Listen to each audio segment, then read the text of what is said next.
This is They Create Worlds, episode 158, Computer Space. If anybody wants to find me, I'll be in the last place you would look.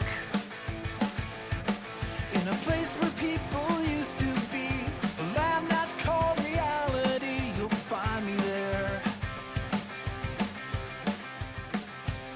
Welcome to They Create Worlds. I'm Jeffrey, and I'm joined by my co-host, Alex. Hello. Today we look at a game that we thought we covered before, but actually we haven't. We have covered the glory of the Galaxy game, but we haven't really looked at computer space. So of course, we must get into our rocket ships and then fly off and figure out how computers work in space. Yes, something like that.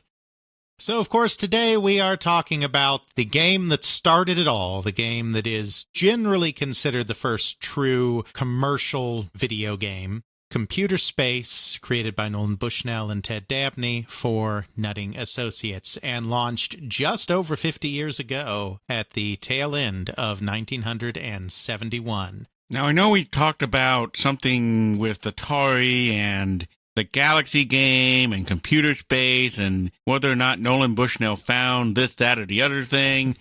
Who knows? However, we've really talked about this before, haven't we? We've talked about computer space. We've talked about Nutting Associates. We've talked about a lot of this before. We may have even talked about this thing called Atari. Atari? What's that? I don't think we've ever covered that. That sounds pretty obscure even for us. Yes, of course, we do go back to that Atari well and that Nolan Bushnell well quite a bit, just because there's so much there. Yes, we have, in those contexts, discussed the creation of computer space before. We've also done an episode on Nutting Associates, which is the company that manufactured the game. So why do it again? Well, as is always the case when we take on a topic again, there are new angles and there is new information that allows us to take a look at aspects of the creation of this game in a different way than we did before. We are not going to spend 2 hours doing a deep dive on how Nolan Bushnell and Ted Dabney created computer space, because we've done a lot of that material before. We're still going to cover it because this is our computer space episode, and so we want it to be somewhat comprehensive. We want it to be able to stand on its own. But that isn't really the point in doing this again. No, the point is to really reevaluate what computer space meant in its marketplace 50 years ago. There's been a lot of discussion about, was computer space a failure? Did it do okay? Was it a success? Was it the beginning of video games? Was it just a weird side thing that fizzled out and really has nothing to do with the beginning of video games? How does it fit into the larger context of the coin-op industry in which it was being launched into? The consensus has largely been, and I've been guilty of this myself, I think, as well in some of my work, is to downplay its success or lack thereof and focus on the fact that it only sold a few units, it didn't have much penetration, and that it was Nolan Bushnell's follow-up game created by Al Alcorn, Pong, that actually truly launched the industry. This has been abetted by Nolan Bushnell himself. Shameless self-promoter as he is, he's more than willing to admit that computer space didn't exactly set the world on fire, and people have actually taken his lead a lot in downplaying it. Bill Nutting, who did not speak very much before he died, he did give one interview to the author Stephen Bloom of Video Invaders, where he also talked about how it really wasn't that successful. And I think the combination of that one Nutting soundbite combined with Nolan's candid acceptance of the fact that the game didn't do as well as he had hoped has created this narrative. But some of us, even more prominently than me, I think Ethan Johnson, friend of the show, have been reevaluating that recently. And because of that reevaluation, by going back into old newspapers in the early 1970s and seeing articles in which computer space is mentioned, as well as a fascinating individual that I uncovered in a newspaper article and then actually interviewed, will give a new perspective on where exactly the game fits in. Of course, we'll get into all of that in the latter half of the episode, because we will start with the creation of the game again, but there's a lot of new material and some very new and interesting ways of looking at where exactly computer space fits in. I wonder if it's more like how with the Apple II and Japan in our previous episode, where we talked about how it just had such an impactful moment with a whole bunch of people who could afford it. And if you could afford it, you had the resources and the drive in order to really develop technology forward.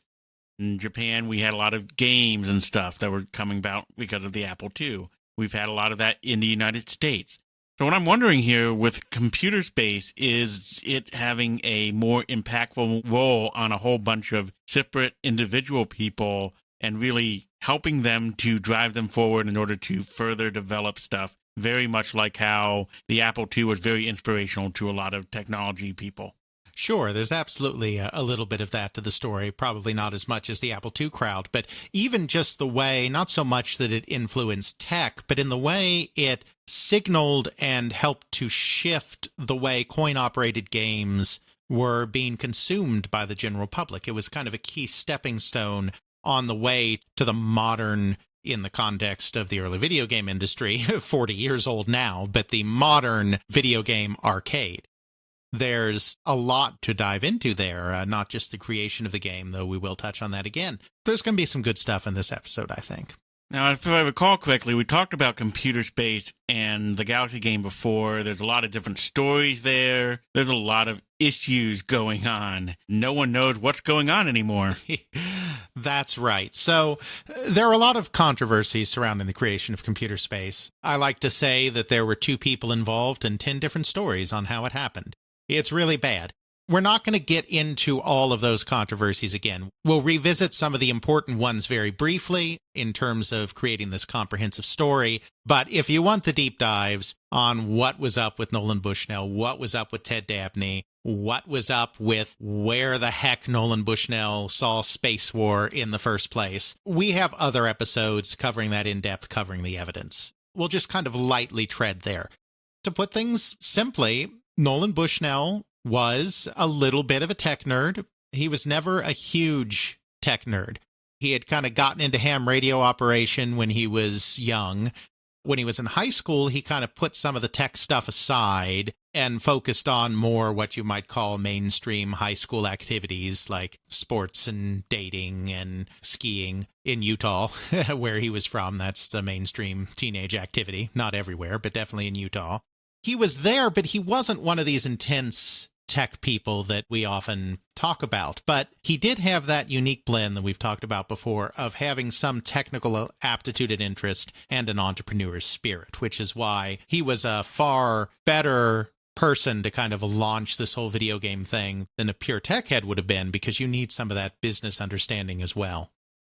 He was aimless in college. We've talked about this. He was in school for over 8 years, 1961 to the very end, December of 1968. He transferred schools in between from Utah State to the University of Utah. He switched his majors. He started in engineering. He didn't like doing the work. He wanted to party with his frat brothers, so he switched to business, economics, then finally decided that if he was going to really make a living for himself, he should really stick to engineering, and so moved back to that.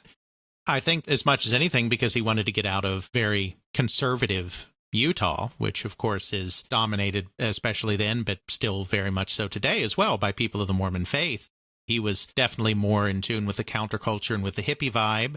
He decided that he was going to go to California, to Silicon Valley, to make his fortune, and ended up at Ampex Corporation, pioneer in tape recording, both audio tape recording and video tape recording. Of course, while he was there, he was introduced to Space War. We've talked about this, and we've talked about why he saw it first at Stanford and not at the University of Utah. Take our word for it, but if you don't, we'll have other episodes in the show notes where you can get the in-depth details of why he definitely didn't see it at Utah. He got in good with a Go player, chess and a Go player, because Bushnell as well was an avid chess and Go player, who worked at the Stanford Artificial Intelligence Laboratory by the name of Jim Stein.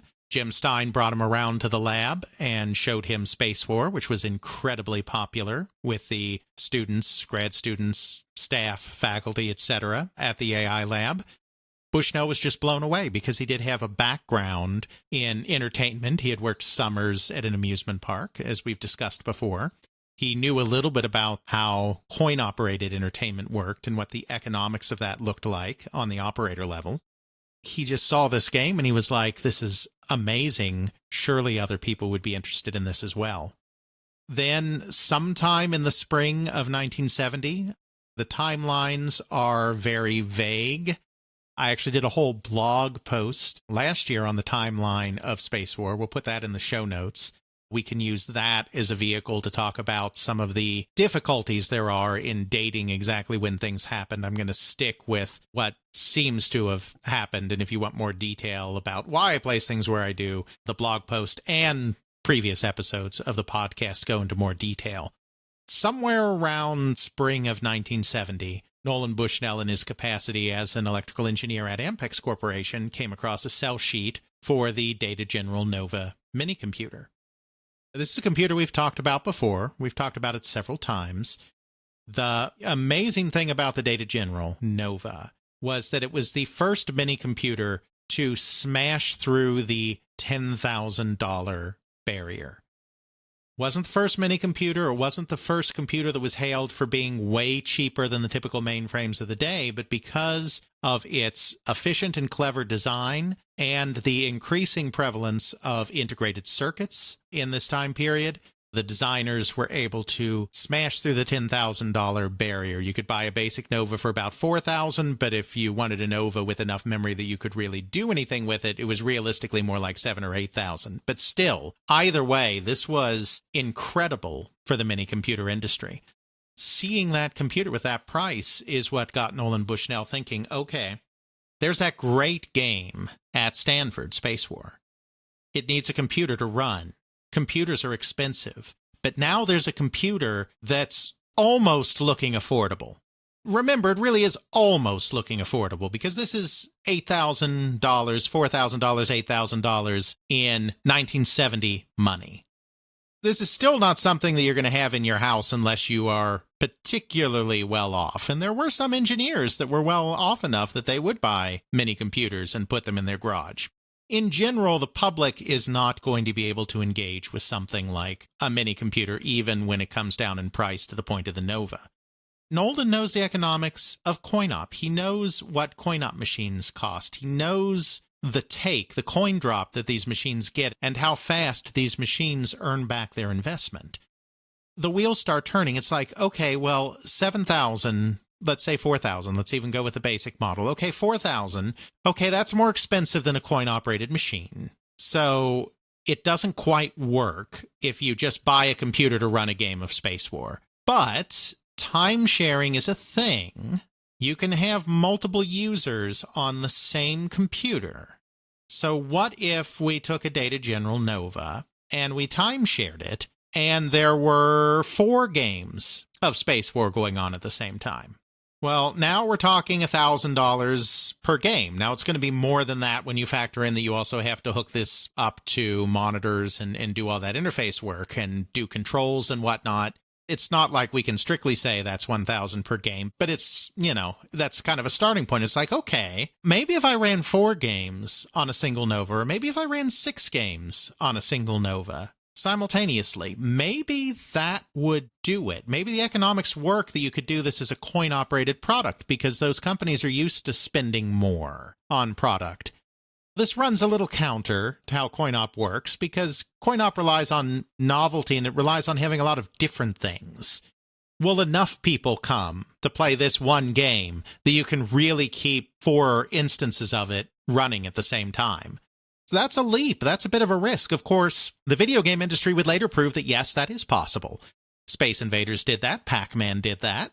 Some of the other hits of the Golden Age did that, where arcades would buy 4, 5, 6, 7 machines and put them all in a row because so many people wanted to play them. And I think Bushnell thought that the novelty of a computer game in an arcade, plus just the fact that the game was super fun, he'd experienced it, was going to be enough to drive this. So it's a bit pie in the sky as a plan, but it's not completely insane, just a little insane.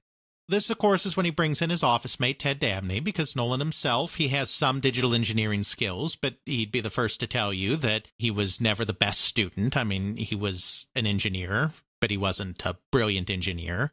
Dabney had a lot more grounding in the nitty-gritty of actual engineering and also had experience with analog stuff like video, like power supplies, some of these other things that you have to do to make a game. He also had a grounding in digital engineering, but I'm just saying in addition to that, he had that analog knowledge that Nolan didn't have. He brought Dabney into the loop at this point sometime in the spring or early summer of 1970 and was like, hey, let's go. Let me show you this cool game. And he was like, okay. And so they went and they saw it. Nolan was like, I'd like to make a coin-operated version of that. And Ted was like, yeah, okay, sure, whatever. Ted was kind of the guy that would just go along with anything. He wasn't the great visionary or thinker, but he was a very talented engineer, and it sounded like fun. So sure, let's do this in our spare time. They start working out what that would look like. Once they kind of figured out that they could maybe do something with the hardware that would perhaps work, they brought a third member of this partnership in by the name of Larry Bryan. We've talked about all this before, but Bryan was working in the same division of Ampex as both Nolan and Ted, the video file division. He was somebody that Nolan had befriended and played Go with and socialized with, and so they brought him in, and they were like, we're going to do this thing, but we need somebody to write the software, write the time-sharing software and all of that. Can you do this for us? And Brian's like, sure, we'll try that.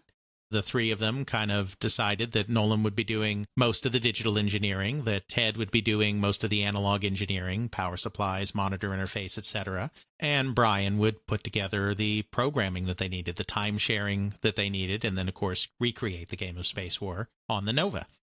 The Nova could run Space War. In fact, Data General itself had demoed the Nova at the Joint Computer Conference using Space War. We know that because there were advertisements in the trade magazines where they were like, the Nova, which played Space War at the Fall Joint Computer Conference. You know, that's how we know that it really did get run there because, of course, Space War, as we've talked about, we've done a Space War episode, became kind of a poster child and a calling card for any computer that was able to do real-time operation with a display, because it was an astounding demonstration of real-time computing with a display, seeing these ships zoom around, seeing them slingshot around this sun with the effect of the sun's gravity, well, actually exerting an influence and shooting at each other. It can run the game, but it's not the most powerful computer in the world. I mean, it's great that they got the price down to between $4,000 and $8,000, but they did that by making it a computer that isn't going to be as powerful as some of the gigantic hulking mainframes or supercomputers that are out there. So it can run Space War. It can't run 4 to 6 of them. Too much memory, too many cycles, whatever the problem is, it can't do that. Brian fiddled around with it. I presume, though I don't know this for a fact, I presume that he probably never even got around to the practical question of, can we make Space War?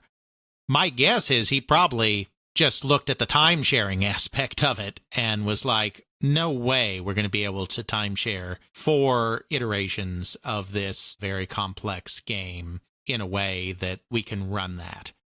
Because time-sharing is very memory-intensive, and time-sharing works by switching so rapidly between multiple users, as we discussed in our time-sharing episode, that all of them are given the illusion that the computer is working for them and only them, when in fact, it's working for dozens, hundreds, maybe even thousands of people all at the same time and just rapidly switching forth between all of its operations. Time sharing itself is very complex, and I don't think a lot of people really appreciate how sophisticated it is. Mm-hmm. I'll throw a link into Time Shared, which goes into this into more detail when we talked about the Whirlwind system. In short, just coming up with how to share a finite resource of calculations amongst a bunch of people is a very tough problem that it took quite a while to solve. Exactly. You can time share real-time programs, because even real-time, what we call real-time programs, are actually not running continuously. Even if they're updating the entire program in 1/60th of a second, that's still an increment of time. They're not really consistently running. Obviously, it takes more resources to keep a bunch of real-time programs all running at the same time than it would if everyone was just running through some text-based or asynchronous or whatever else programs, or waiting for calculations to get done where the person looking at the screen, they're just waiting regardless of how long it takes. It's not like there's something in motion to give them a sense of what's going on. So that's a lot to ask. I mean, Space War was time-shared at Stanford, but Stanford had this hybrid system that they had kludged together themselves involving both a PDP-6 and a PDP-10 computer from DEC. Those were mainframes. Even though DEC made mini computers and some of their other products like the PDP-8 and the PDP-11 were mini computers, the 6 and the 10 were mainframes. Even then, it wasn't always smooth sailing to get time-shared Space War going. That was just way too much to ask a Data General Nova to do, and I think that's what Larry Bryan came back and said to them. Well, I know that's what Larry Bryan came back and said to them, was that, guys, this just ain't going to work. Bryan probably joined the project somewhere around August, September 1970, just to give a time frame. He spent a couple of weeks, in his recollection, looking at it, fiddling around with it in his spare time, and then he just comes back and is like, no, guys, just no way. At that point, Nolan had some clever ideas. He got to thinking that, okay, well, maybe we can shift some of the more complex stuff to dedicated hardware. We're still going to have the Nova doing the main processing, but we'll have other circuitry in there that's taking care of, say, the background star field that needs to be generated or the gravity effects, some of this other stuff that's going on. Really, that was very common. If you look forward just a few years, that was very common in the early days of coin-operated microprocessor-driven video games as well. When some of the very first microprocessor-driven video games were coming out in 75, 76, 77, even into 78, those systems had a CPU, but a lot of what was going on was still being done by logic, by circuits, because the processors were just not powerful enough to drive everything through that CPU, and you didn't really, in most cases, have the concept of multiple processors working in tandem. You would get dedicated graphics and or sound processors being thrown into machines just a few years later, but not really in the late 1970s. This is a rather visionary leap by Nolan. You know, we spend a lot of time, not just us, but others as well, we spend a lot of time getting a little down on Nolan just because his claims have sometimes exceeded his impact. I think it's important to be clear that some of this stuff that he's coming up with, the idea that an arcade could have 4 or 6 units of a same game side by side, that was not convention. And it's something that was later proven in the late 70s and early 80s that with the right game, that can happen. So that's visionary. It really is. The idea that, okay, we can do a hybrid where we have a computer which is essentially serving as the CPU. I realize that a computer in this case is not a CPU, that the Nova has lots of stuff going on in it. And of course, it's not microprocessor driven. Its central processing unit is all logic as well. But it's kind of a similar analogy where you envision the Nova as the CPU of the unit and then having dedicated circuitry taking care of other functions within the game. That was a very good and novel solution to the problem. And again, that's something that was used with microprocessor-driven systems just a few years later. Nolan's got himself some good ideas. They can't execute on them in this time frame. So they try this thing. They start making some circuitry to do specialized operations. And they think, or Nolan thinks, I should say, that they're making some headway by doing this. He even gets to the point, and we know this because I mentioned this before, there's very little documentary evidence from this period, but one thing that we do have is a letter that he wrote and never sent to Data General where he was going to order some Data General computers. Now, sadly, we don't have the letter at this point, but it was entered into evidence in the Magnavox patent lawsuits, and it's described in detail in the depositions. Because it was entered into evidence, there's still a chance that someday it'll turn up someplace in a courthouse or in the storage locker of a law firm or something like that, or in a donation of personal papers by somebody who was involved in the case. But at this point, we don't have the letter, but we have descriptions of the letter that were made under oath by people who actually were looking at the letter at the time. So in that sense, we verified it's a real thing. We know that in January 1971, because of this letter, that he was ready to order some Novas because Nolan thought they had solved it. He thought that they had made enough specialized circuitry that they would be able to salvage this product and still use the Nova. According to the deposition, and even in his depositions, even when he was under oath, Nolan Bushnell was a little self-serving, so you can't take everything there as gospel, even though it was testimony given under oath. But this is an area where it doesn't seem like there would be any advantage to spinning the story, so I'm as confident as I can be that something like this may have happened, but I would not bet my life on it. Let's put it that way. He says that he went to a place that had a Nova where you could buy time, rent time on the Nova to use it. And he was talking with one of the operators there and showing him his program. And the operator pointed out some calculations that he had done wrong. Nolan at that point realized that even with these adjustments that they've made by moving stuff to specialized circuitry, that they were just not going to be able to do this. That's when he came up with his final big conceptual breakthrough that was so important to creating the first commercial video game. He realized we've already built specialized circuitry for certain functions. We've got that circuit design. We've also emulated in hardware. I mean, it's hardware emulation, but we've also essentially emulated in hardware certain capabilities of the Nova so that we could test out some of our circuitry even without having a computer.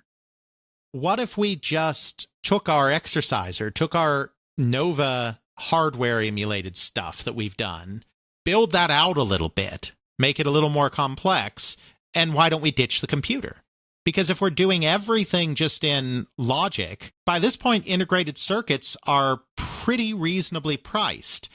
The space program, the Apollo program in the 1960s used integrated circuits, and that really drove down the price. And the television industry, TV manufacturing industry, is starting to get into integrated circuits because UHF, the UHF band, has been opened up, ultra-high frequency.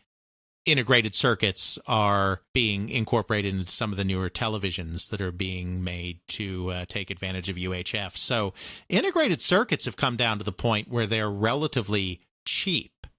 Why don't we just ditch the computer? We don't need all of what the Nova can do anyway. We just need just enough to run Space War. Then if we do that, it'll be cheap enough that a single unit of the game will be cost effective. So we don't need to worry about all that 4 to 6 games running on the same hardware nonsense anymore. Let's just make, a single unit out of TTL hardware. Now, this is something that is very fascinating that Atari will come up with very soon as far as creating arcade games that has everything created in TTL hardware. Mm-hmm.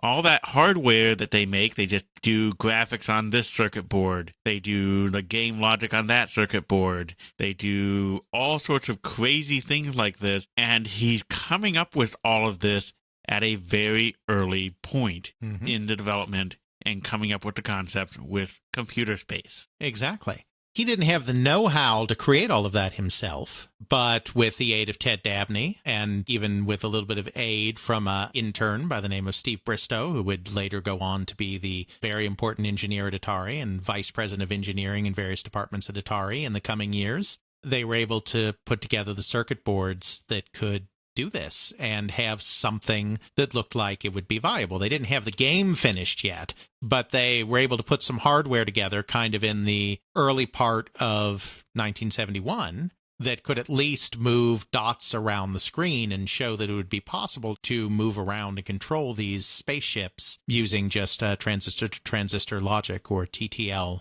hardware. As we've discussed before, kind of by early 1971, they have a prototype in place, and they now need a way to actually make this darn thing. This is going to be expensive. This isn't just something that you can do out of your garage like an Apple I computer and then sell it to people on the streets. No, we're still talking about something that you're going to be selling to coin-operated distributors for many hundreds of dollars. You're going to need a factory to make these things. You can't just build them in your garage. They tried interesting various people that they knew that were either current or former Ampex people, engineers, mentors, etc. None of them could really see it. They need a coin-op company really to take an interest. They're not going to be able to find an outside group that's going to be a part of this. And it just so happened that there was basically just one coin-operated game company in Silicon Valley in Mountain View, California. Nolan Bushnell discovered them in his telling of it because he was just telling his dentist at a routine dental appointment what he was up to. The dentist told him that, hey, I've got another patient that works for a coin-operated game company called Nutting Associates. Well, I don't know if the dentist knew the name, but at the very least he said, my patient Dave Ralston works at a coin-op company. You should totally talk to him. As we discussed in our Nutting Associates episode, Nutting Associates was in a lull period because they had had a big hit with Computer Quiz just a few years before, but they hadn't really followed up that product, and the market was getting very stale for the computer trivia games. That market was finally starting to fall apart, so they were kind of in between projects and didn't have technical staff that could really build their next generation of games. So they needed an engineer and a product at the same time as Nolan Bushnell needed a factory and a manufacturing capacity in the coin-op business.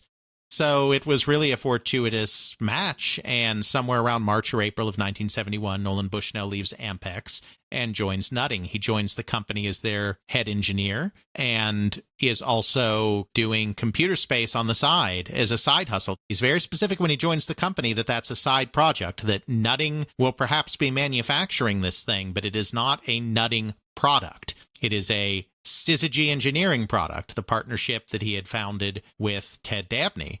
It is a Syzygy product that Nolan and Ted will perhaps license to Nutting in exchange for royalties. Over the next few months, Nolan Bushnell and Ted Dabney, who eventually comes and joins him, create this game, Computer Space. We've talked about it before. We don't have to go into huge depth about it now. Essentially, they couldn't do Space War because now that they were scaling back their hardware, in order to keep it cost-effective, they did have to cut out some of the more complicated things. They couldn't do the gravity stuff. They couldn't have the sun in the middle of the screen exerting its gravity influence. It was also going to be iffy doing 2 players. So they cut the sun. They cut 2 players. 2 players wasn't impossible. In fact, there would be a 2-player Computer Space released in 1972, but they decided that that was too much to try to get a handle on at this time.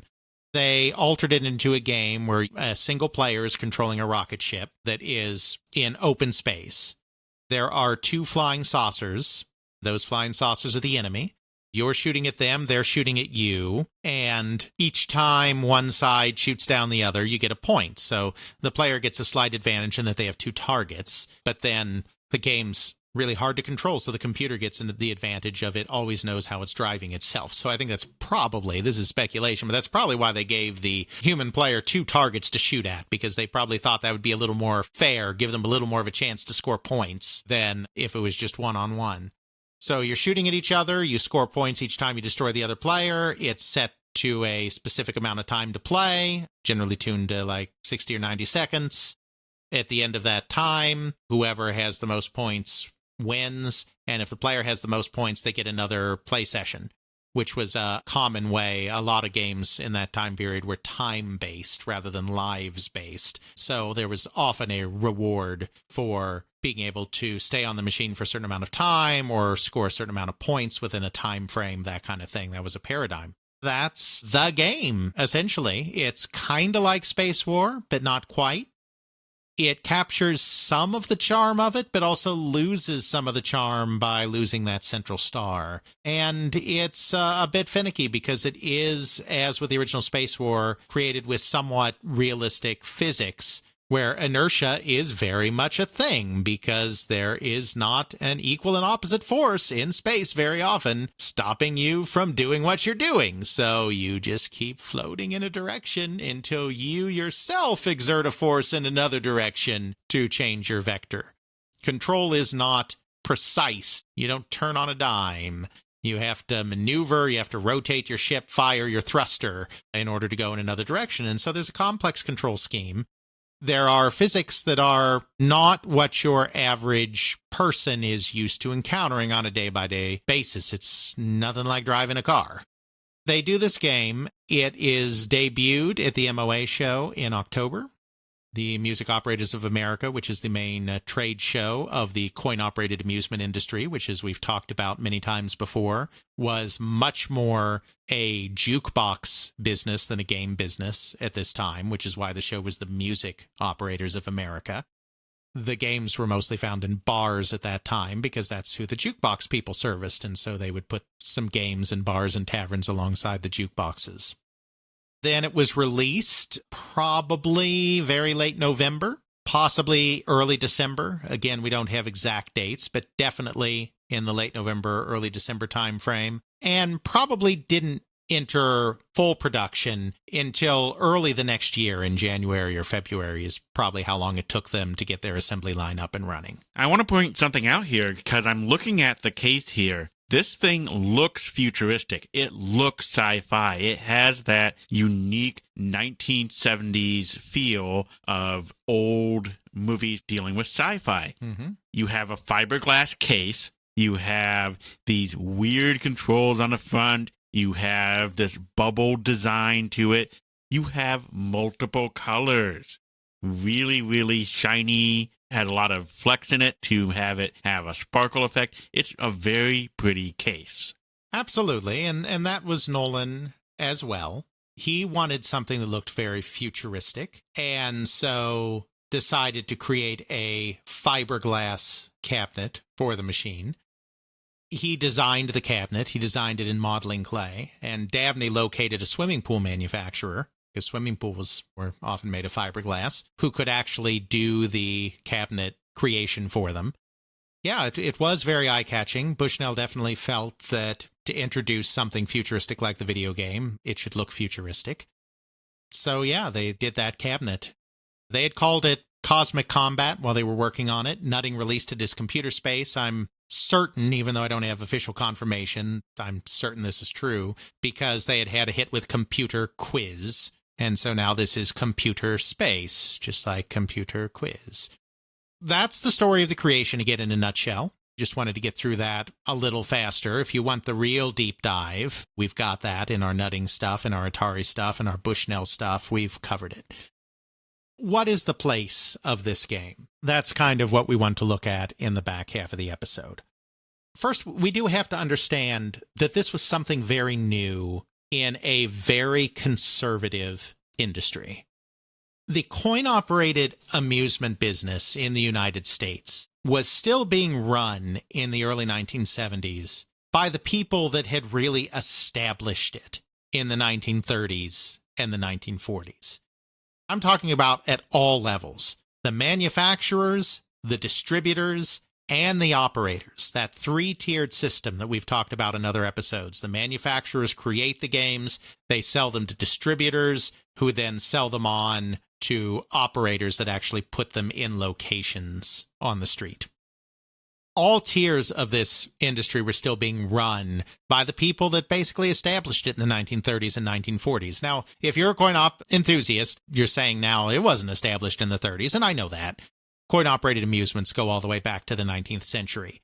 What we think of as coin-operated amusement, this idea that you go into a location that has all of these machines lined up in a row and you put a coin in them and then you play a game.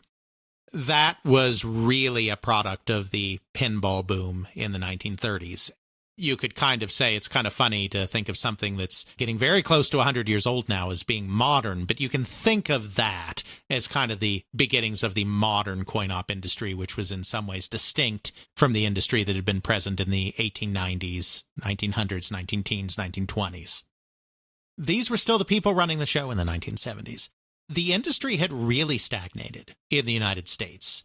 We'll talk about some of the exciting things that were starting to happen in Japan in the late 60s, early 70s, a little later on in this episode, because they're very relevant to where Computer Space fits in. Remember that this game is being introduced in the U.S. context and with these U.S. players.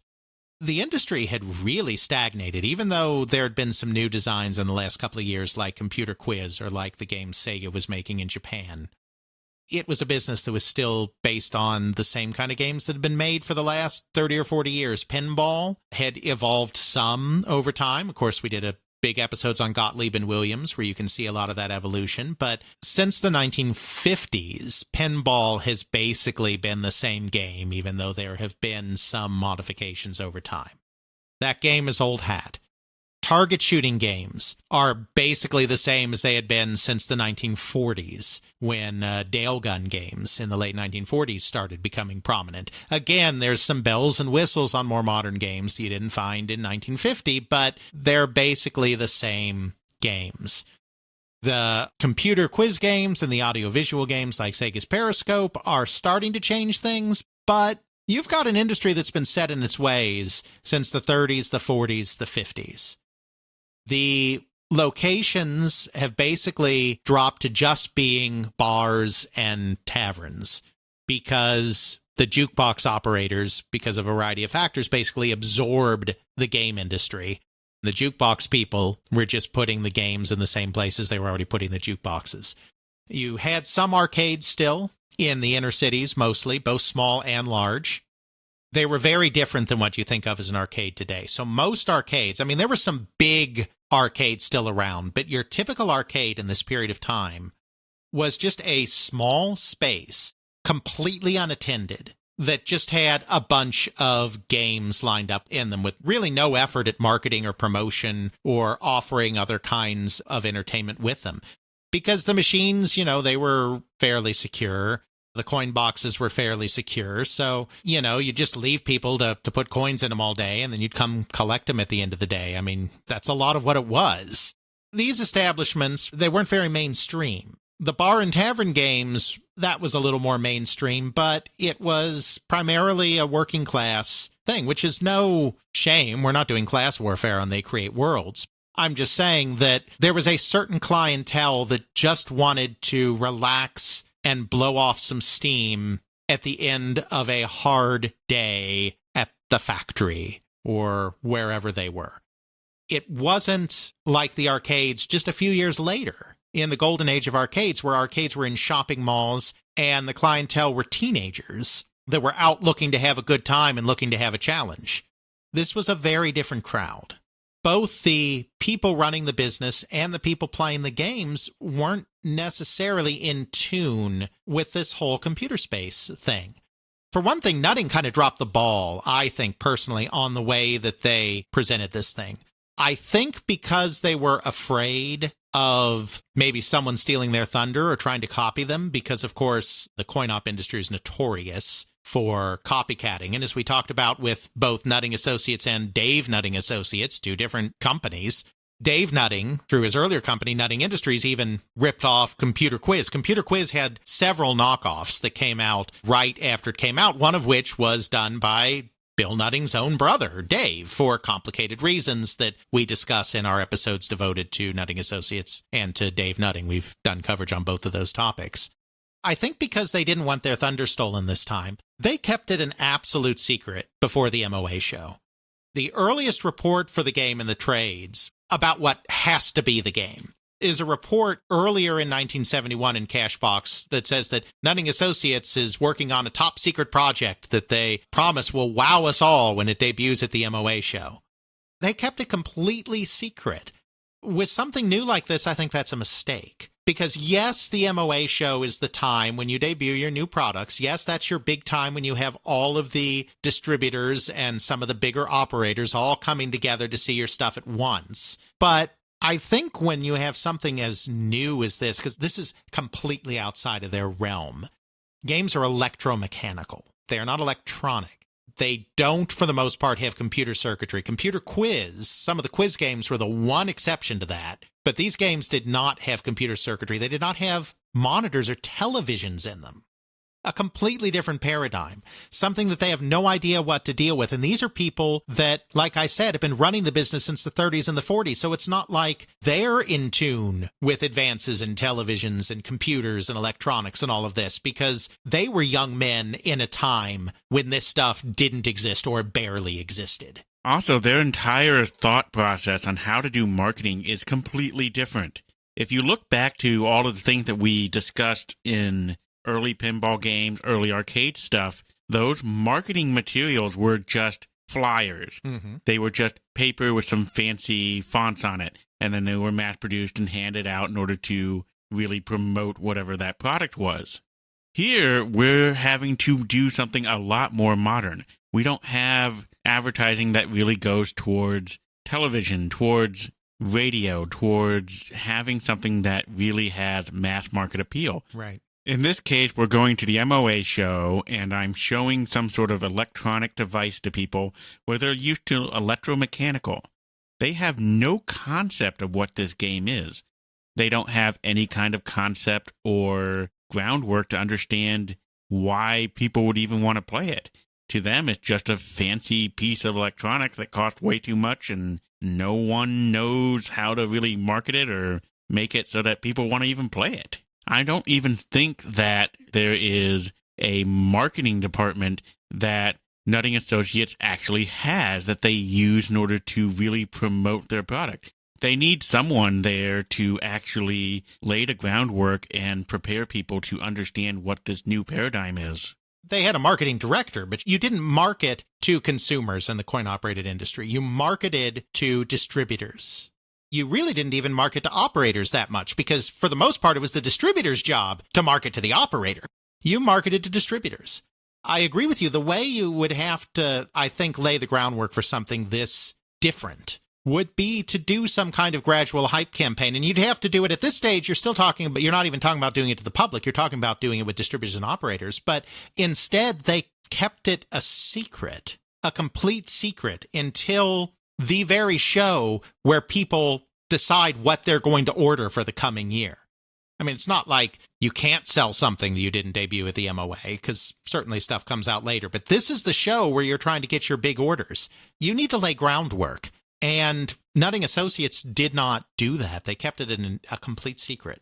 You also have to keep in mind how the people at the MOA show actually think. You got people who are used to electromechanical. They're used to traditional coin out back from the 30s, 40s, and 50s, how they do things there. This new electronic thing, they have no concept of. They're not young. They don't have that exploratory inclination to understand something that's new. They don't have the patience for that. They want to know what they're going to buy, and it's going to work out fine and good. If they see this new technology, this new computer space game, that's new. That's scary. Scary new things are different in this kind of industry. It's scary in a lot of different industries. And, and in addition to the fact that it was just new, and new things are always scary. I mean, that's a factor, absolutely.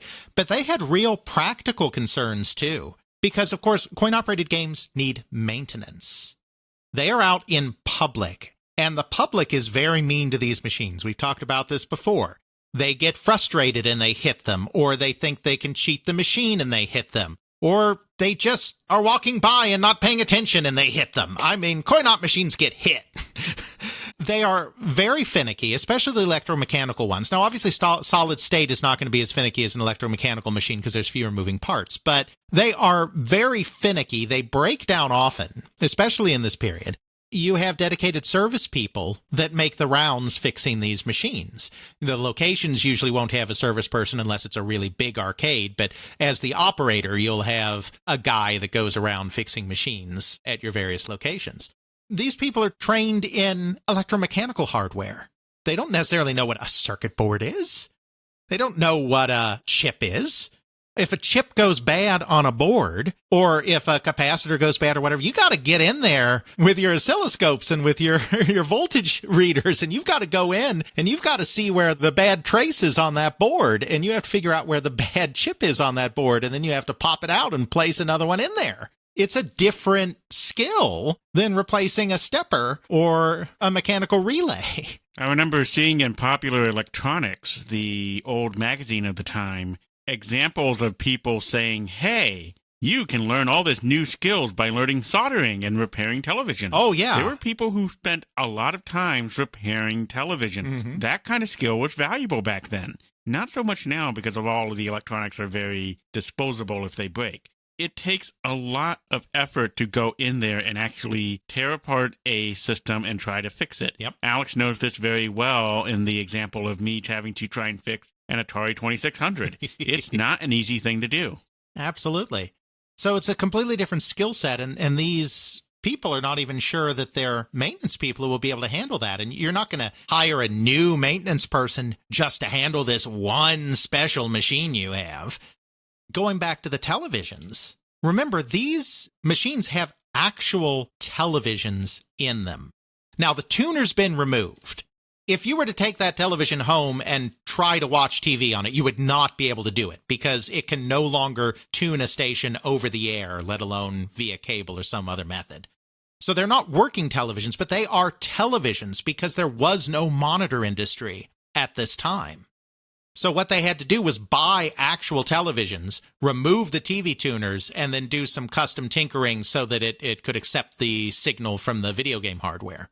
The general public, because there is no dedicated monitor industry, John Q. Public isn't going to appreciate that distinction. As far as they're concerned, that is a real television in there. And a television is still a high-priced consumer electronic item. And remember, a lot of these arcades, a lot of these games, they're in inner-city neighborhoods, they're in rougher working-class neighborhoods, they're in places where thievery is a real danger, especially since some of these places are oftentimes not even well-staffed.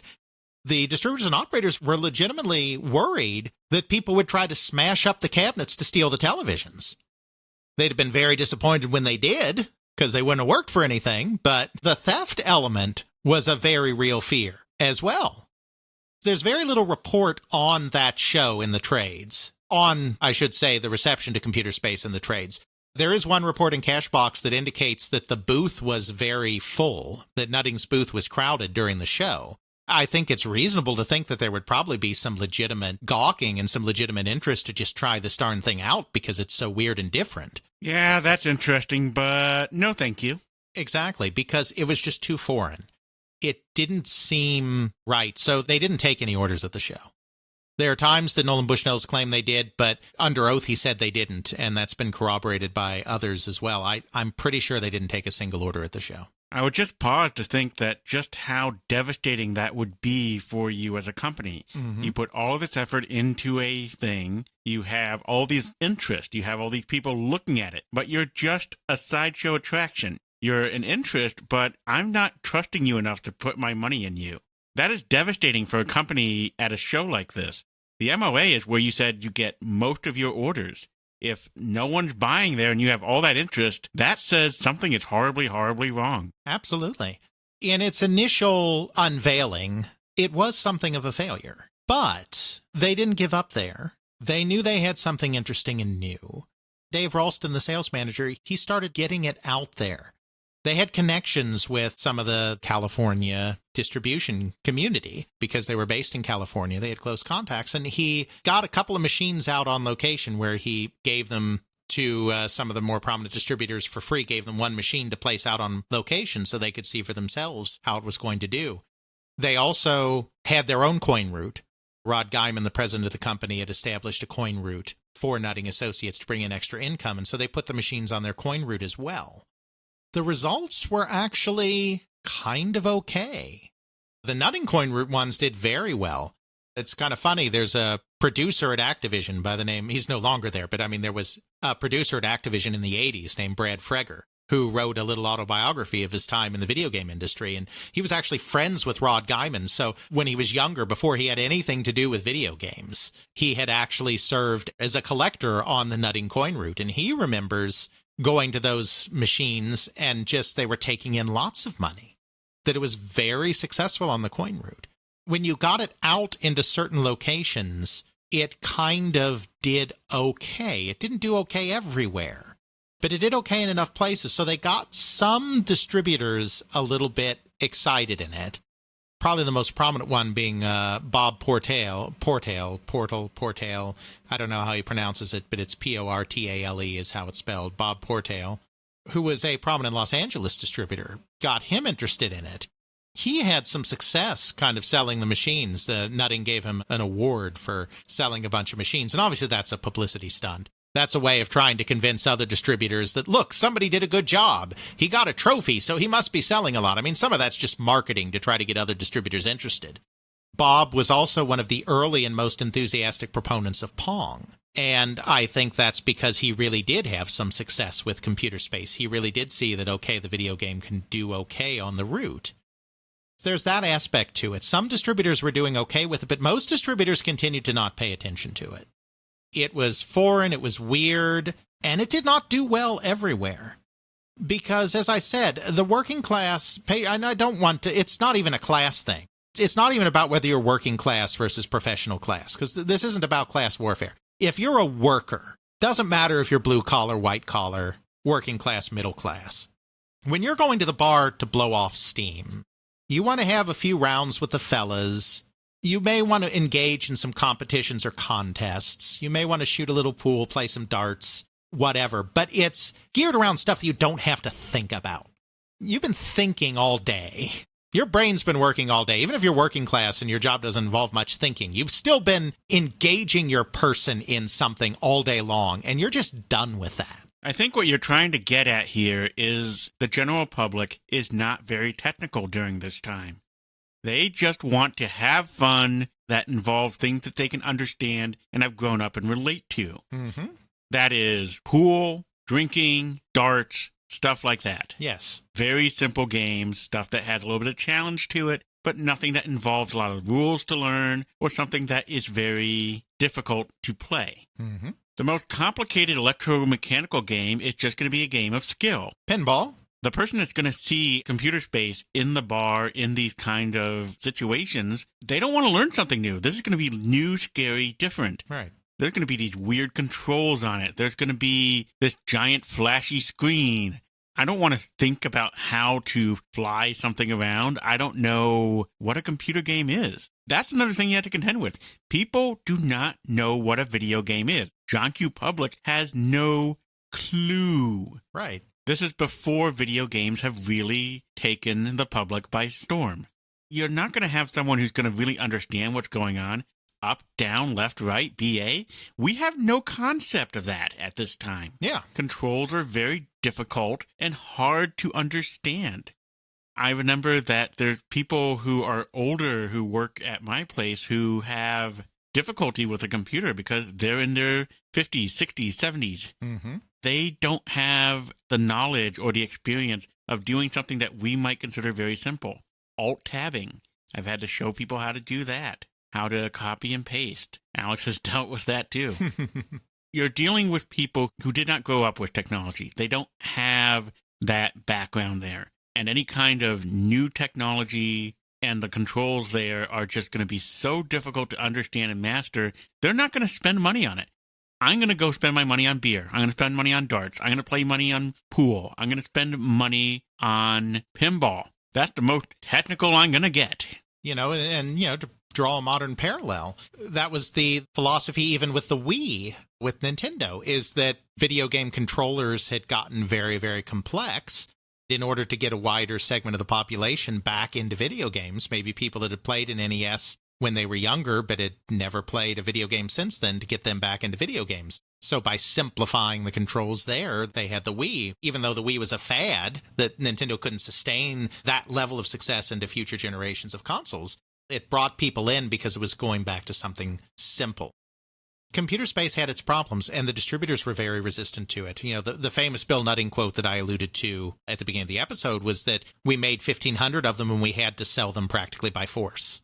Practically by force. I mean, he's exaggerating a little for dramatic effect. Obviously, they're not actually putting a gun to a distributor's head and making them an offer they can't refuse, you know? I mean, there's no horse heads being left in distributors' bedrooms here. You would be very unfortunate on the day of my daughter's wedding if you did not take this wonderful video game system that I have. Otherwise, we will have to be very unpleasant.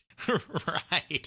So, obviously they're not really doing it, but it's a quote that's meant to encapsulate the resistance that distributors had. Some of them, like Bob Portail, were fine with it, but most distributors, they took them sometimes, not always, but they didn't necessarily understand them and they didn't necessarily push them very hard on their operators. The ones that probably saw the most success, though, I would think, were the ones who were near college campuses.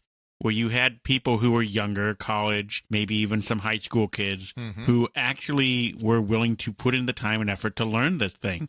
And then they go, oh, cool, it's following physics that I learned about in my classes. That's definitely going to be a bigger draw for people who are younger and more technically inclined. Exactly. I do think that part of the reason why there was some success in San Francisco on the nutting route was because college students were more amenable to this thing. They weren't the common demographic. I mean, yes, around college towns, there would be college bars serving college students, but just in the wide, vast United States, that just wasn't the common paradigm. We think of teenagers playing arcade games in shopping malls, but that was a late 1970s thing. Late 1970s, early 1980s thing. That wasn't an early 1970s thing. However, it was starting then.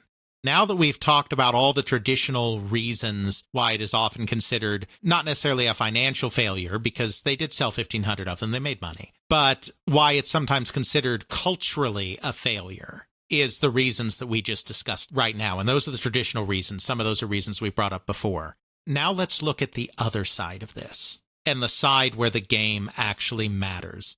Ethan Johnson, friend of the show, did a blog post on this. We'll link that in the show notes because I want to give him due credit for being one of the people that was part of this reimagining. This was also a period of time where the coin-op industry was actually starting to change a little bit. This was the period of time when the shopping mall arcade was just starting to become a thing. They did not become a force in the industry until the mid-1970s. Jules Millman's American Amusements and its Aladdin's Castle arcades, shopping mall arcades, are starting to come in this time period.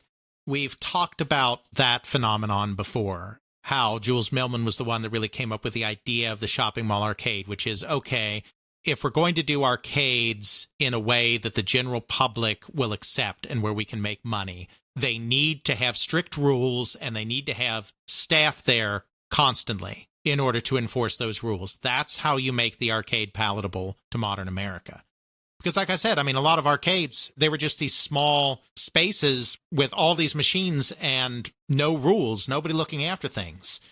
That's how they got their bad reputation of being smoke-filled and the places where teenagers go to hide when they're playing hooky or whatever, is because there was no supervision of these spaces. I can only imagine with all the little nooks and crannies that there's just all these little opportunities for someone to entertain people, have an arcade thing in a laundromat or something like that. There might have been a little of that. I think most of the operators were dedicated operators because what the operators would do is they would have a whole string of locations. I mean, you couldn't really make money operating these things in one place. You would have to have a whole coin route of 6, 10, 12, if you were a bigger operator, 20, 30, 40, 50 locations where you have machines. So they were dedicated operators. It was kind of a self-fulfilling thing. Coin-operated games became less popular, so there wasn't a lot of money in it. So you really couldn't afford to staff your game rooms because that was too much expense.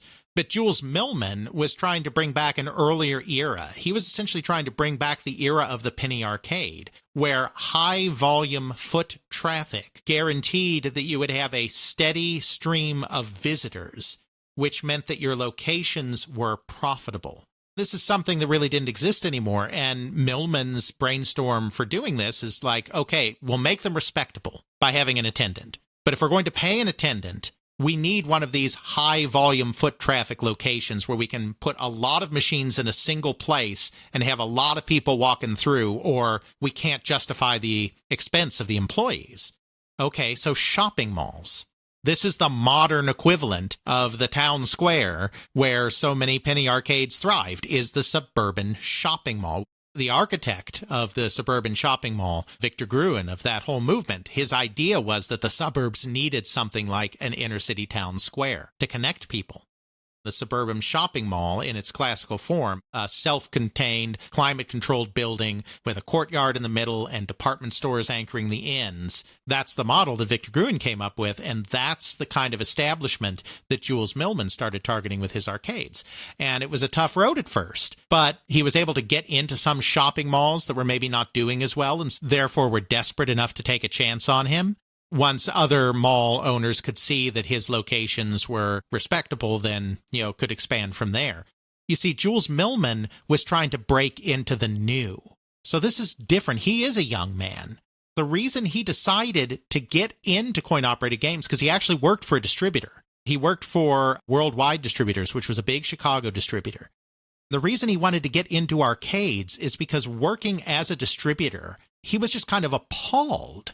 He had gotten into the coin-op industry because he loved coin-operated games. And then when he got into the industry, he was shocked and appalled at how unsophisticated these people were. They just didn't understand business. He thought that you could really make this a real business if you put the effort in, and that's why he came up with this arcade thing. So we spent the first part here talking about the failure of computer space with this old generation that had been running things since the 30s, since the 40s.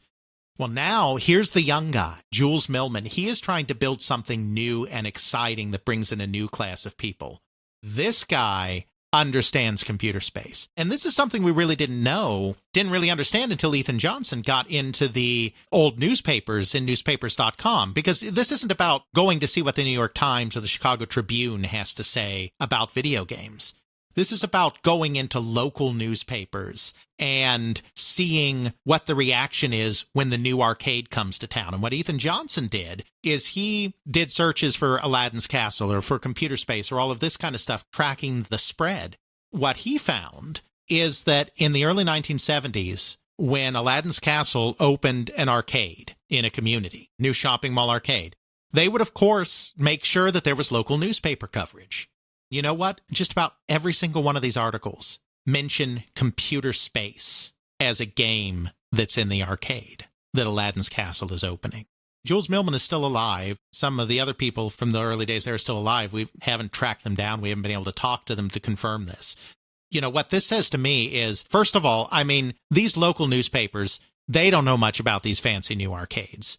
You know that the marketing person at Aladdin's Castle is telling these local reporters what they should find most interesting in the arcade. So what it means when every single one of these local articles is talking about specifically computer space, and that's often the only specific game that's mentioned. They talk about computer space with its high-tech fiberglass cabinet being in there. That's about the only game mentioned, as opposed to just coin-operated amusements generally. What that says to me is that the Aladdin's Castle marketing people are highlighting to the local press and all of the places they're opening arcades their computer space cabinet. It's definitely the big flashy thing that they want to highlight. Yes, because it is sleek and futuristic and fancy. It's fiberglass and it's computers and it's monitors.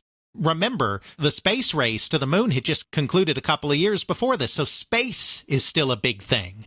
Star Trek is on the air. Space is big in this time period with a certain set. So they are highlighting the new and exciting because they are trying to bring a new respectability to arcades and penetrate new markets with arcades. They see computer space as a flagship product to do that. Now, quite honestly, the computer spaces themselves probably did not take in a lot of quarters for Aladdin's Castle, because you still run into the same problem. It was a finicky, hard game. It is not a good game to introduce a new entertainment medium, but it was a draw. It was an allure. Aladdin's Castle was buying these things to sell their vision of a modern arcade, a vision that at the same time was also being promulgated by the new electromechanical games coming out of Japan, like Sega's Periscope, like Speedway, which was Chicago Coin, an American company, but it was based on a Japanese game. There's a technological renaissance that is happening right now in coin-operated games. It's a loss leader that is sort of setting the groundwork, setting the framework, getting the public used to this idea of video games. Exactly. Computer space, I think, played a role, and Ethan thinks plays a role, and I agreed with him, played a role in setting the stage, not necessarily for the birth of video games, because Pong and the Pong phenomenon was a phenomenon that was still largely targeted at bars and taverns and all of these traditional venues. But computer space was part of the movement to bring about the arcade of the late 1970s and early 1980s, the arcade of the golden age, the arcade where Space Invaders and Pac-Man and Defender and Asteroids all made their mark. I think it was an important selling point to help make these arcades acceptable in society. So in that sense, even though you would quite correctly say that Computer Space did not launch the coin-operated video game industry in any meaningful way because they sold so few units, nobody copied them. And remember, it's a huge knockoff market. When Pong was successful, there were dozens of knockoffs. Computer Space had exactly one knockoff, Star Trek by 4Play Entertainment. Star Trek without a license. They just put the name Star Trek on it. It didn't sell well. So, I mean, there was no cloning. There was no mass adoration for the game. There was no dozens of companies entering video games because Computer Space existed. That didn't happen. So it's very easy to look at that and say, well, it didn't start the video game industry. And that's true. It didn't start the video game industry or the coin-op video game industry, if we want to drill down more specifically. But I think in large part, it did help set the stage for the golden age industry when your Aladdin's castles and your shopping mall arcades dominated the field, because it played a role in legitimizing those locations with the general public. So that's just another interesting way to look at it. It could be very successful in specific places. We already talked about how the Nutting coin-op route, it actually did very well in Silicon Valley. We talked about Bob Portail getting his award. The final thing I want to talk about is this interesting gentleman that I discovered in the old newspapers by the name of Larry Kerrickman. Larry Kerrickman was a Cornell student, class of 1969. He stayed as an electrical engineer in the Ithaca area where Cornell is, Ivy League school, after he graduated college. Ithaca's a big college town because Cornell's a big deal as a college town. He had been exposed to Space War at Cornell. He was not, and still is not, an avid video game player at all. He's never even owned a video game console in his life. But he was exposed to Space War at Cornell because it was there, like it was in so many university computer labs, and he got to play it a bit. A friend of his, another electrical engineer, though even though they were both electrical engineers, they actually met because they both were on the college radio station together. Another friend of his, by the name of Victor Chow, saw a Computer Space in early 1972 at the Cleveland airport, and of course immediately recognized that this was a coin-operated version of Space War, which they were familiar with. And he told Larry about this, and Larry got kind of excited, and so Larry sought it out, and he located one in a Philadelphia airport in the fall of 1972. And got to see one as well and got excited about it.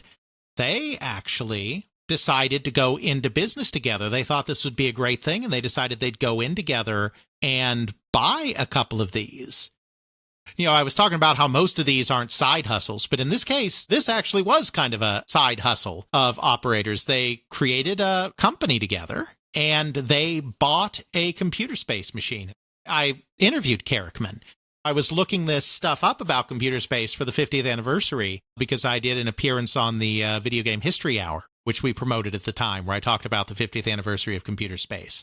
So I was looking in the old newspapers on newspapers.com for information, and I came across this guy, Kerrickman, in New York that had success with Computer Space. And it's like, that's interesting, because that's not a very common name. I was able to track down Mr. Kerrickman, and I interviewed him.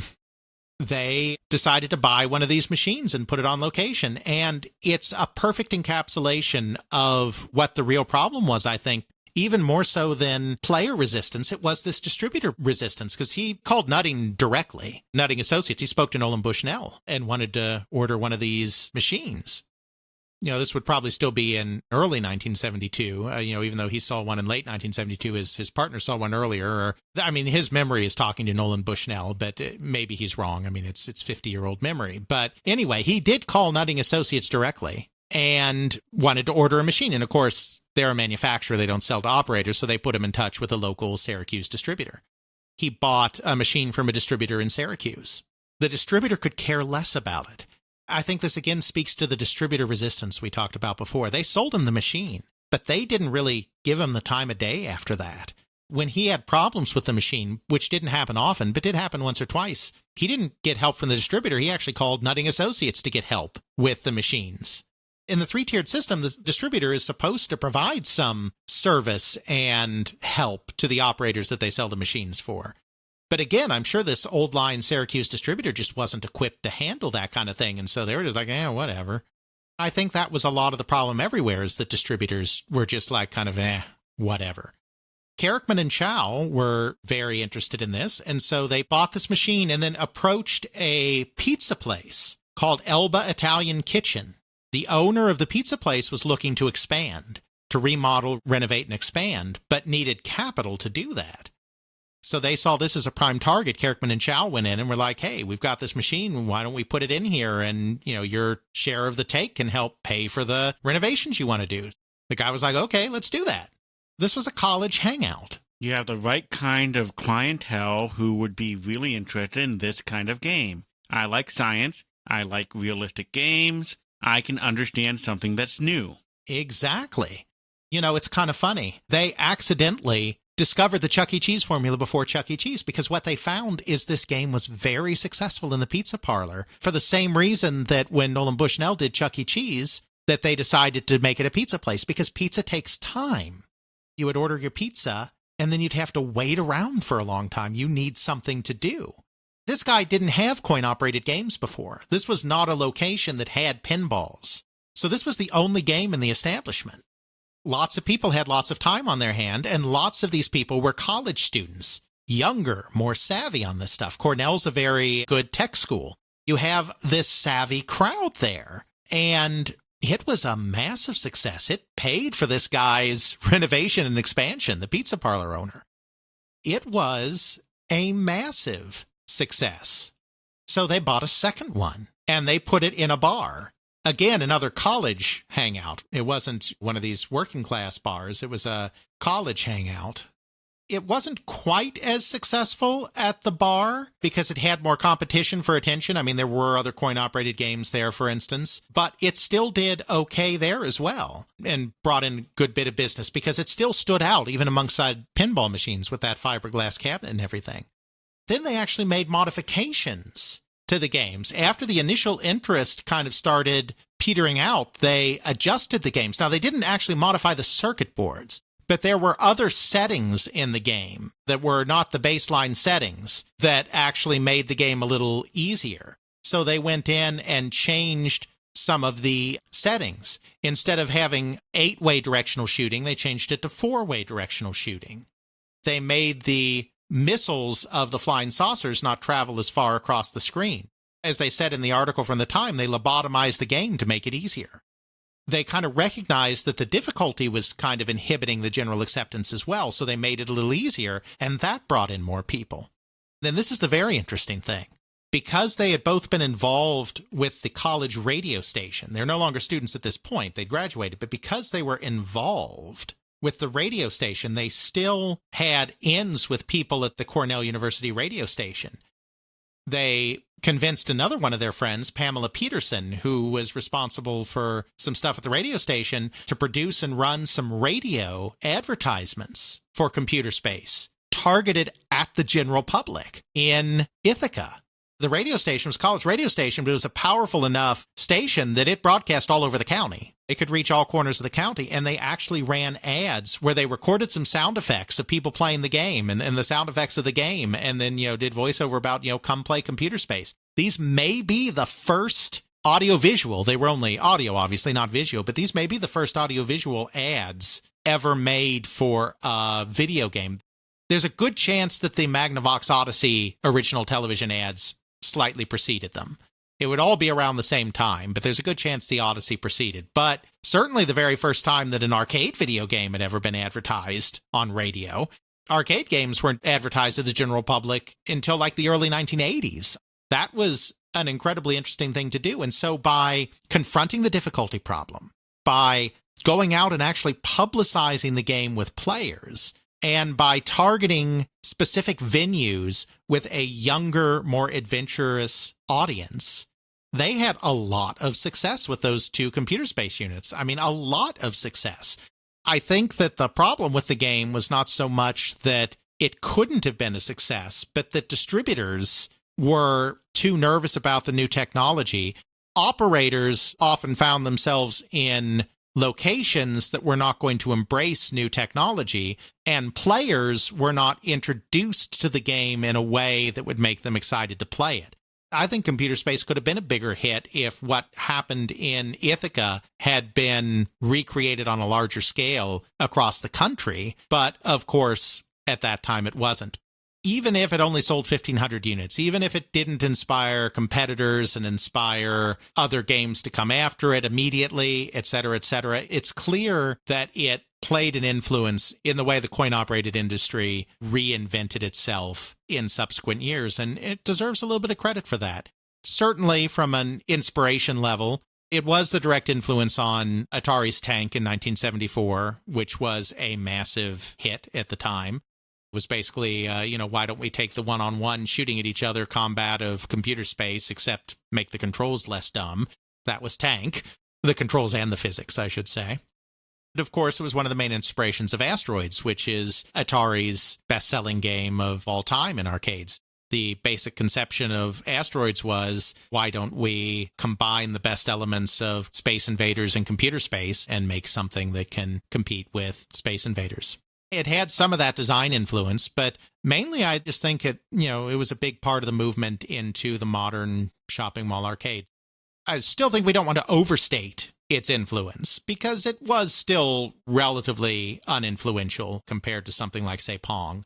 But I don't think we can just dismiss it anymore as this game that never really inspired or incited anything, because the evidence now shows that it did play its role, as I hope this episode made clear. To me, it really speaks to the fact that computer space laid the groundwork, that it really allowed for other games that came afterwards, Pong, Space Invaders, so on and so forth, to really be able to penetrate the market. It helped prime the pump. It helped get the public used to the idea of a video game, of a monitor inside of a cabinet, everything related to it. Exactly. And as a matter of fact, as I said, the first distributors that took a chance on Pong were the few distributors that had had success with computer space. So the whole reason that Atari was able to get a manufacturing line going for Pong, as we've talked about before, is that they were able to get a bank loan from Wells Fargo. They were only able to get a bank loan from Wells Fargo because they had a purchase order for 150 Pong units that they could use as collateral on the loan. They got that purchase order from Bob Portail, who had been the distributor that had gone gung-ho on computer space. He was willing to give a purchase order even though the entire industry still operated on handshake deals at the time, essentially. They didn't like having paper. But he was willing to give them a written purchase order for their loan because he was so convinced that this was going to be a big thing. He had to have been convinced that it was going to be a big thing because he had already seen the power of video with computer space. In that sense, it also played an important role in the beginning of Pong as well, just a more behind-the-scenes kind of role. Computer space has certainly been a contributing factor in so many things that we rely on in the birth of the video game industry. It helped prime the pump. It helped be a loss leader. It really helped people come to terms with, what's a video game? What is it that makes a video game? Absolutely.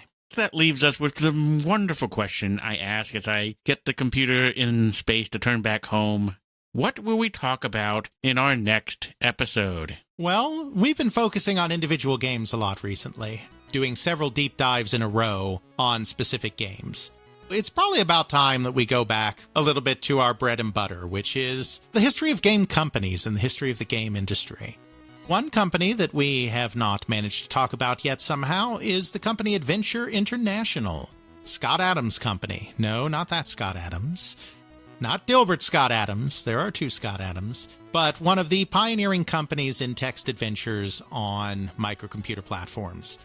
The company failed relatively early in the computer game industry. It failed in 1985, so it's kind of faded into the background compared to some of its contemporaries that lasted much longer. But Scott Adams was certainly one of the pioneers of this new industry, and his journey is really the journey of the beginning of the computer game industry as a whole. There are so many interconnections between what he was doing and how the whole thing flourished. So he's a really important pioneer. His company's a really important pioneer, and gosh darn it, it's about time we talked about that. In that case, we will have to go on an international adventure next time on They Create Worlds. Check out our show notes at podcast.theycreateworlds.com, where we have linked to some of the things that we discuss in this and other episodes. You can check out Alex's video game history blog at videogamehistorian.wordpress.com. Alex's book, They Create Worlds, The Story of the People and Companies That Shape the Video Game Industry, Volume 1, can now be ordered through CRC Press and at major online retailers. Email us at feedback@theycreateworlds.com. Our Twitter is TCW Podcast. Please consider supporting us on Patreon at patreon.com/theycreateworlds. Please help get the word out by leaving a review on your favorite podcasting service. Intro music is Airplane Mode by Josh Woodward, found at joshwoodward.com/song/airplane mode, used under a Creative Commons Attribution License. Outro music is Bacterial Love by Roland Music, found at freemusicarchive.org, used under a Creative Commons Attribution License.